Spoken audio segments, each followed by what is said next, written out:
5월은 가족의 달입니다. 여러분, 지난주 우리 어버이날과 어린이날이 있었습니다. 어떻게 잘 보내셨는지요? 네, 우리가 어버이날을 맞이해서 부모님을 찾아뵙고 또 함께 식사도 하고 선물이나 또 우리 용돈을 드리며 또 우리 부모님들을 또 돌아보게 됩니다. 또 어린이날 맞이하여서는 또 자녀들이 무엇이 필요한지 돌아보고 또 자녀들과 좋은 시간을 보내기 위해서 또 함께 여행도 가고 또 맛있는 것을 먹기도 합니다.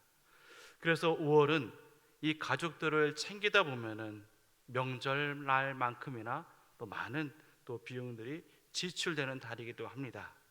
그럼에도 불구하고 가족이 있다는 것은 우리가 삶을 살아가는 데 있어서 큰 힘이 되고 또 의미가 있기 때문일 것입니다. 가족은 우리가 살아갈 이유와 힘을 제공해 줍니다. 그런데 우리가 인생을 살아가는데 그 가정 말고도 우리가 살아가는 이유를 주는 것들이 있습니다. 어떤 사람은 자신의 꿈을 살아가는데 의미를 제공합니다. 어떤 사람은 사랑이 자신의 삶을 의미 있게 만든다고 합니다. 또 어떤 사람은 물질적 풍요가 삶의 의미라고 이야기합니다. 여러분들은 삶을 의미 있게 만드는 것이 무엇인가요? 2021년 미국 피어 리서치 센터에서 한국을 포함해 17개의 선진국 성인 19,000명을 상대로 삶을 의미 있게 하는 것이 무엇인가를 조사했습니다. 삶을 의미 있게 하는 요소 중에서 첫째로 가족이 뽑혔습니다. 그리고 둘째로 직업적 성취, 그리고 그 다음으로 물질적 풍요였습니다. 선진국 사람들은 아마 이 삶을 의미 있게 하는데 가족이 되게 중요한 역할을 한다고 생각하는 것 같습니다. 그렇다면 우리나라도 과연 그럴까요? 우리나라는 많이 달랐습니다. 우리나라는 물질적 풍요가 가장 삶을 의미 있게 하는 그 요소로 제일 첫 번째로 꼽혔습니다. 물질적 풍요라는 것은 충분한 수입, 빚이 없는 상태, 또 좋은 음식, 좋은 집 등을 이야기합니다. 그리고 2위로 건강, 3위가 가족입니다. 그리고 4위가 지위였습니다. 우리나라는 가족보다 물질적 풍요가 더 삶을 의미 있게 한다고 생각하는 것 같습니다. 돈이 많아야 우리 가족들을 잘 부양할 수 있다고 여기기 때문인 것이겠죠. 여러분도 삶을 의미 있게 하는 것이 물질적 풍요라는 이 말에 동의하십니까? 물론 돈이 많으면은 우리가 풍요로운 삶, 여유로운 삶을 살 수가 있습니다. 그래서 대부분의 사람들이 부자가 되길 원합니다. 서점에 가면은 부자가 되는 법, 재산을 모으는 방법에 대한 책이 아주 많습니다. 투자는 디테일에 있다. 평생 부자라 사는 주식 투자. 딱 2년 안에 무조건 돈 버는 부동산 투자 시크릿. 주식 투자 절대 원칙. 부의 설계. 하루 10분 주식 월급보다 더 번다. 월급만으로 부자되는 집중 투자법. 돈 뜨겁게 사랑하고 차갑게 다뤄야 하는 등 수많은 책들이 서점에 널려 있습니다. 책 제목만 봐도 막 책을 사고 싶은 마음이 듭니다. 하루에 10분을 미국 주식에 투자한다면 월급보다 더 벌 수 있다는데 이 책 제목만 봐도 사고 싶지 않으신가요? 많은 사람들이 부자가 되기 위해서 여러 가지 방법들을 사용합니다. 그런데 이 책들을 통해서 부자가 된 사람들은 책을 판 저자밖에 없다는 사례도 있습니다. 어제 또 지방에서 체육대회가 있었습니다. 경품이 있었는데 금 한 돈이 있었습니다. 저는 그게 60만 원이라는 것을 어제 알았습니다. 그것이 많이 올랐습니다. 작년에 이제 이사 오기 전에 마트에서 금값을 보았을 때 그때 30만 원이었는데 벌써 1년 만에 2배가 되었습니다. 퇴직할 때 금 한 10돈만 사놨더라면 지금쯤 참 아쉽습니다. 여러분들은 그리스도인으로서 부자가 되는 것을 어떻게 생각하십니까? 그리스도인이 부자가 되는 것이 옳은 것인가요? 아니면 가난하게 사는 것이 옳은 것인가요? 얼마 전 선종한 프란치스코 교황의 그 제사는 약 14만 원이라고 합니다. 여러분은 어떠한 삶을 사는 게 옳다고 여겨지시나요? 성경에서는 부유한 것은 하나님의 축복이라는 말씀이 있습니다. 잠언 3장 9절에서 10절 말씀에 보면은 내 재물과 내 소산물의 처음 익은 열매로 여호와를 공경하라. 그리하면 내 창고가 가득히 차고 내 집들의 새 포도즙이 넘치리라 라고 말씀하고 있습니다. 신명기 28장에도 하나님의 말씀을 듣고 그 모든 명령을 지켜 행하면 이 모든 복을 내게 주시겠다고 약속하셨습니다. 성읍에서도 복을 받고 들에서도 복을 받고 내 몸의 자녀와 내 토지의 소산과 내 짐승의 새끼와 소와 양의 새끼가 복을 받을 것이며 라고 우리에게 모든 복들을 주시겠다고 말씀하십니다. 물질적 풍요는 하나님께서 주신 그런 복의 증표입니다. 믿음의 조상 아브라함은 부자로 살았습니다. 얼마나 큰 부자였냐면은 그의 조카 롯이 포로로 잡혀갔을 때 그는 자신의 집에서 나아 훈련받은 사람 318명을 데리고 와서 구했다고 말씀에 나와 있습니다. 자신의 집에서 훈련받은 사람만 318명에 이른다는 것입니다.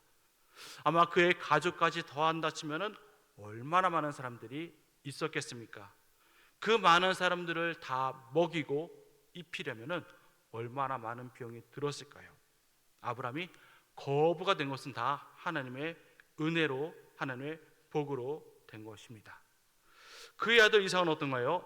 하나님이 복을 주셔서 그 지역, 그랄 지역에서 농사를 질 때 그랄 사람들보다도 100배나 많은 결실을 얻게 하였습니다. 또 그가 파는 곳곳마다 우물이 솟아났습니다. 이삭도 하나님이 주신 복으로 인해서 큰 부자가 되었습니다. 야곱은 삼촌 라반의 집으로 도망갈 때 빈손이었습니다. 하지만 그가 고향에 돌아올 때 큰 부자가 되었습니다. 형에게 보낸 가축의 수만 해도 양 220마리, 염소 220마리, 암낙타 30마리, 새끼 들소 50마리, 또 낙이 30마리로 그가 보낸 선물의 수만 봐도 어마어마하다는 것을 알고 있습니다. 그렇다면 그가 소유한 가축에서는 얼마나 더 많을까요? 또 욥도 부자이자 의인이었습니다. 그가 시험으로 모든 재산과 자녀를 다 잃었지만은 하나님께 그에게 복을 주셨을 때 그는 2배로 많은 것들을 얻었습니다. 다윗과 솔로몬은 어떤가요? 하나님께서 다윗과 솔로몬을 이스라엘의 가장 부유한 나라로 만드시고 강한 나라로 만드셨습니다. 이렇게 하나님은 자신을 섬기는 자들에게 물질의 풍요를 주셨습니다. 그래서 이스라엘 백성들은 물질의 축복이 바로 이 믿음의 척도와 연결되고 그것과 동일시 여겼습니다. 그래서 부자는 믿음이 좋은 사람, 믿음이 큰 사람이라고 여긴 것입니다. 오늘 본문의 젊은 부자가 나옵니다. 이 청년 역시 부자인 것으로 보아서 아마 믿음이 좋은 사람으로 여겨지는 것 같습니다. 이 청년은 믿음이 좋은 사람답게 좋은 질문을 합니다. 선생님, 내가 무슨 일을 하여 영생을 얻을 수 있습니까? 이 청년의 질문은 이 땅에서 필요한 것이 아닌 그것을 넘어선 영원한 삶, 하나님 나라에 대한 것이었습니다. 하지만 이 청년은 당시 사람들이 가지고 있는 이 선행이라는 것, 이 선행을 통해서 그 선행으로 말미암아서 공로를 이루어서 구원받을 수 있다는 것에 대해서는 그는 머물러 있었던 것입니다. 예수님의 청년에서 그렇다면은 계명들을 지켜야 한다고 말씀합니다. 청년이 믿음이 얼마나 좋았던지 그것을 어떤 계명이나 묻습니다. 예수님은 살인하지 말라, 간음하지 말라, 도둑질하지 말라, 거짓 증언하지 말라, 내 부모를 공경하라, 내 이웃을 내 자신과 같이 사랑하라 하는 말씀을 계명을 이야기하셨습니다. 살인하지 말라, 간음하지 말라, 도둑질하지 말라, 거짓 증언하지 말라, 내 부모를 공경하라는 것은 10계명의 제5계명부터 9계명입니다. 그리고 내 이웃을 내 자신과 사랑하라는 계명은 10번째 계명인 내 이웃의 집을 탐내지 말라는 그 계명을 대신해서 말씀하신 것입니다. 이 청년은 자신 있게 이 계명들을 다 지켰다고 이야기합니다. 이 청년의 믿음은 정말 대단한 것 같습니다. 부자이고 계명도 다 지키고 있는데 무엇이 더 필요하겠습니까? 그럼에도 불구하고 청년은 자신이 영생을 얻는데 부족한 것이 있는지 묻습니다. 예수님은 내가 완전해지고자 한다면 내 소유를 팔아 가난한 자들에게 나누어 주라고 하십니다. 부자 청년이 완전해지려면 자신의 재물을 다 팔아서 가난한 자들에게 나누어 줄 때 가능하다는 것입니다. 아직 이 청년은 완전하지 않다는 것이지요. 이스라엘 사람들이 믿고 있는 믿음이 좋은 부자임에도 불구하고 또 계명을 잘 지켜 살았음에도 불구하고 이 청년은 아직 부족하다는 것입니다. 완전하지 않다는 것입니다. 그렇다면 어떻게 해야 완전해질 수 있을까요? 자신의 소유를 팔아서 가난한 자들에게 나누어 주고 예수님을 따를 때에 완벽해진다는 것을 우리는 알 수 있습니다. 21절 말씀에 내가 온전하고자 할진대 가서 내 소유를 팔아라고 예수님께 말씀하고 있습니다. 내 소유를 팔라고 했으니까는 다 팔지 않고 일부 팔고 또 팔고 또 팔고 하면 어떨까라는 생각도 해봤습니다. 근데 우리나라의 성경에는 내 소유를 팔라고 나와 있지만은 이 원어 성경 헬라어에는 이 단어가 부정, 과거, 능동태, 명령형이라 되어 있습니다. 어렵지요. 헬라어에서 이 부정, 과거, 명령형은 이 계속 반복되는 형태가 아니라 딱 일회적인 그 명령을 이야기하는 것입니다. 여러 번 나눠서 파는 것이 아니라 딱 한 번에 자신의 모든 소유를 팔라는 것입니다. 한 번에 다 팔아서 가난한 사람들에게 나누어 주라는 명령인 것입니다. 내가 가지고 있는 것을 한 번에 다 포기해야 하는 것입니다. 청년이 지금까지 지켰던 계명은 살인하지 않는 것이고 간음하지 않는 것이고 도둑질하지 않는 것이고 거짓 증언하지 않는 것이고 부모를 공경하는 것이고 이웃의 것을 탐내지 않는 그런 상황입니다. 자신의 재물을 포기하지 않고 자신의 재물을 지키면서 행할 수 있었던 그런 계명들입니다. 살인하는데 돈이 들지 않지요. 간음하는데도 돈이 들지 않습니다. 도둑질하는데도 돈이 들지 않고 거짓 증언하는데도 돈이 들지 않습니다. 이 청년은 자신의 것을 포기하지 않는 것들에 한해서만 지켜 행했던 것입니다. 그런데 소유를 팔아서 가난한 사람들에게 나누어 주라는 것은 내가 힘들게 쌓아온 것을 다 포기해야 되고 다 버려야 되는 상황인 것입니다. 내가 신앙생활을 하기 위해서는 어느 정도 우리는 포기할 수 있지만은 모든 것을 포기한다는 것에서는 우리가 쉽게 동의하지 못할 때도 있습니다. 교회에 나와서 예배를 드리는 것은 많은 것을 포기하지 않아도 됩니다. 잠깐 이렇게 1시간, 2시간만 내면 됩니다. 그런데 교사를 하거나 셀 리더를 하거나 여선교회장, 남선교회장 또 찬양단, 찬양대원으로 이렇게 봉사를 하게 되면은 내 시간을 더 많이 내어야 합니다. 포기해야 합니다. 교사들은 시간을 내어서 아이들에게 신방 전화를 하고 공과 준비를 하고 기도를 합니다. 찬양 봉사하시는 분들도 예배 시간보다 훨씬 1시간 먼저 나오셔서 또 그분들을 모시고 와야 되고 예배를 끝나고 나서는 또 모셔다 드려야 됩니다.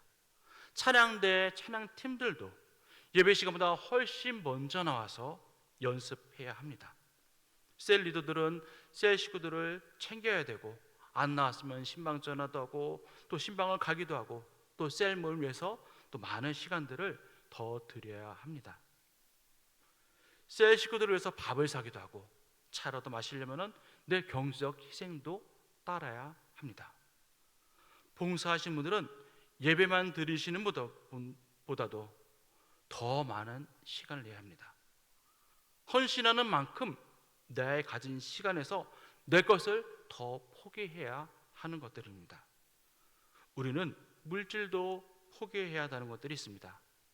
헌금도 주일헌금, 성경헌금, 감사헌금, 너무나 많은 우리 헌금들이 있습니다. 어떻게 보면 그것들은 조금씩 한다면 내 의지로 할 수 있습니다. 그런데 11조는 또 다릅니다. 일반 헌금보다 훨씬 더 많은 재정적 부담이 있습니다. 11조 헌금이면은 아이들 학원 두세 개를 더 보낼 수도 있습니다. 우리는 신앙생활에서 내가 이쯤은 포기할 수 있지 하는 것과 이것은 절대 포기할 수 없어 하는 것이 분명히 갈립니다. 내가 하나님을 사랑하지만 여기까지 내 시간과 내 물질을 내어드릴 수 있어요 라고 하는 것입니다. 나도 내 삶이 있어요, 나도 더 이상 힘들어요 하고 하는 것입니다. 이 청년도 영생을 얻고 싶지만은 자신의 재물을 포기할 수는 없었던 것입니다.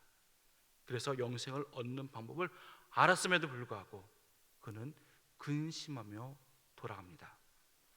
예수님은 24절에 낙타가 바늘귀로 들어가는 것이 부자가 하나님의 나라에 들어가는 것보다 쉽다고 하셨습니다. 부자라서 하나님 나라에 들어가지 못하는 것이 아닙니다. 그 물질이 우상이 되기 때문에 포기하지 못하는 것 때문입니다.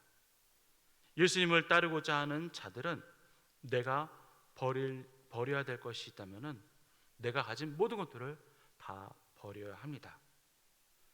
배도 버리고 그물도 버리고 예수님을 따랐던 그 베드로조차 예수님의 십자가 사건 후 예수님의 부활을 만났지만은 그는 다시 고향으로 돌아와서 고기를 잡습니다.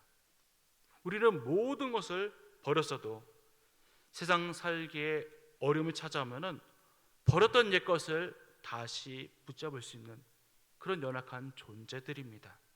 그런데 내가 포기할 수 없는 것을 붙잡고 있다면은 우리는 예수님을 온전히 따를 수 있을까요? 절대 없습니다. 내가 의지하는 것이 있는 한 예수님을 전적으로는 의지할 수 없습니다. 왜냐하면 내가 의지할 것이 없을 때에 우리는 오직 예수님만 의지할 수 있기 때문입니다. 우리의 삶이 의미롭게 하는 것은 절대로 이런 물질적 풍요가 아닙니다. 우리의 삶을 의미롭게 하는 것은 오직 예수님 뿐입니다. 예수님에 대한 소망이 없다는 것은 우리는 자꾸 이 세상을 붙잡으려는 것일 것입니다. 예수님이 없기 때문에 우리는 이 세상을 붙잡고 절대로 놓지 않을 것입니다. 오늘 내가 포기할 수 없다고 여기는 모든 것들을 다 포기하고 내려놓을 때 우리는 예수님만 따를 수 있는 온전한 자가 되어질 것입니다. 오늘 이 말씀을 듣고서도 정말 내가 포기해야 할 것을 놓지 못하고 고민하고 또 고민은 여러분 되기를 원하지 않습니다. 온전한 자가 되어서 끝까지 예수님을 따르며 사랑하며 섬기며 살아가는 저와 여러분 되기를 간절히 소망합니다. 함께 기도하겠습니다. 참 좋으신 하나님 아버지 감사합니다. 부자 청년이 영생을 얻기 위해서 예수님께 무엇을 해야